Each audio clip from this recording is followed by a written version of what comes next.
In the dense, sun-dappled expanse of the remote jungle, a young man, no more than a teenager, leaned warily against the rough bark of an ancient tree. His name was Lu Ming. He was thin, almost frail, and his clothes were torn and stained. A deep gash marred his arm, a grim testament to a recent, brutal struggle. Beside him, half buried in the damp earth, lay his steel sword, its blade still slick with crimson. A faint rustle of leaves, a sound almost imperceptible from the jungle's usual chorus, reached his ears. In an instant, his exhaustion vanished. With a speed that defied his injured state, he snatched his sword and melted back into the shadows of the forest, becoming one with the tangled green. Moments later, the clearing was filled with the heavy tread of armored boots. A squad of 20 warriors, clad head to toe in gleaming black armor, emerged from the trees. Their movements were precise, disciplined, and their eyes scanned the surroundings with a hunter's intensity. At their head was a man with a stern, weathered face and a commander's bearing. General Wang. He surveyed the scene, his sharp gaze missing nothing. He knelt, touching the still damp ground where Lu Ming had rested. A single drop of fresh blood confirmed his suspicion. He stood up, turning to the woman beside him, her armor identical to the others, but her posture carrying a unique grace. "Yushin," he said, his voice a low growl. "He was just here. He's wounded, but he's still fast. Don't underestimate him. We'll split into 4 teams of 5. Encircle this area, radius of 1 kilometer, no lewd noises. Use hand signals only. Remember, our orders are to capture him alive if possible, but the Emperor will not be displeased if we bring back only a body. Now, move." The black-armored warriors dispersed silently, their forms swallowed by the jungle. General Wang and Yushin continued forward, following the faint trail left by the fleeing teenager. They moved with a predatory patience, their senses on high alert. The jungle grew quieter, the air thick with unspoken tension. After about 10 minutes of careful tracking, the dense canopy opened up, revealing a small, sunlit meadow. But this wasn't a place of peace. The sight that greeted them was a scene of utter carnage. The grass was flattened and soaked in blood, the ground littered with the bodies of at least 30 soldiers. Their armor was different, silver with a distinct wolf emblem. General Wang's eyes narrowed. He recognized the insignia. "Saito's men," he muttered, his voice tight with a mix of shock and grim satisfaction. Yushin walked through the macabre gallery, her face pale. The wounds on the bodies were clean, precise, mostly single, fatal cuts to the throat or heart. This wasn't the work of a wild beast or a clumsy brawl. This was the work of a master swordsman. "How is this possible?" she whispered, her gaze sweeping over the dead.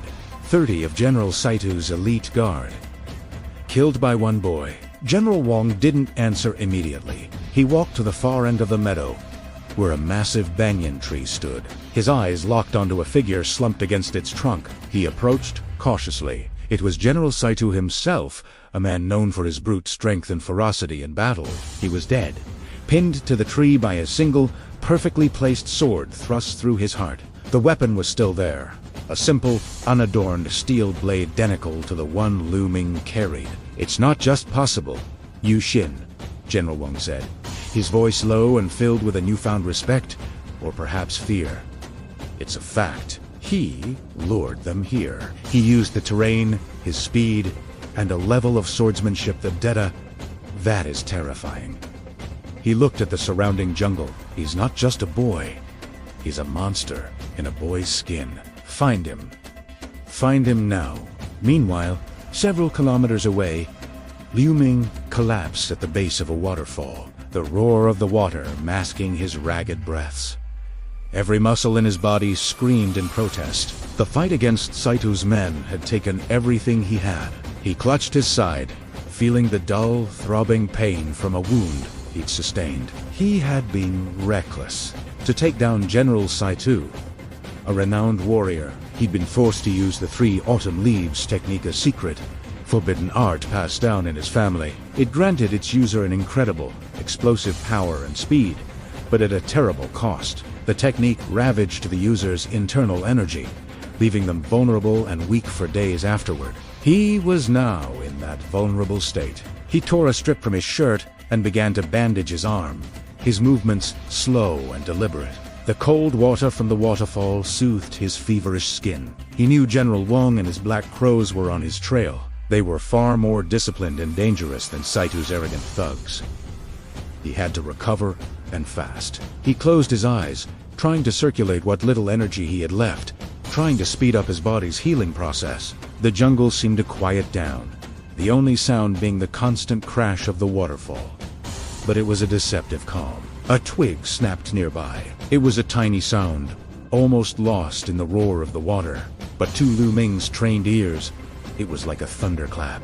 His eyes snapped open. He reached for his sword, which he'd propped against a rock, but a sharp, stinging sensation shot through his neck, and his body went numb. A paralysm Darth. He fell to his side, his muscles refusing to obey his commands. He could only move his eyes, watching in horror as two figures emerged from the dense foliage. They were a man and a woman, dressed in simple traveler's clothes that did little to hide their formidable presence. The woman, with a playful smile on her face, twirled a small blogan in her fingers. The man, tall and silent, had a cold, calculating look in his eyes. They weren't from General Wang's Black Crows, nor did they look like soldiers.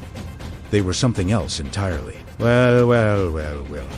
What do we have here? The woman said, her voice light and musical, but with an edge of steel. The little cub who took down a whole pack of wolves. You've caused quite a stir, Liu Ming. Liu Ming's heart pounded in his chest. They knew his name, Huower Dai. He tried to speak, to fight, but the paralysis was absolute. The man knelt beside him, his gaze analytical as he inspected Liu Ming's wounds, and then the sword lying nearby. The technique he used, it's the forbidden one, the man stated flatly, his voice devoid of emotion. He won't be able to move for at least an hour. We have him.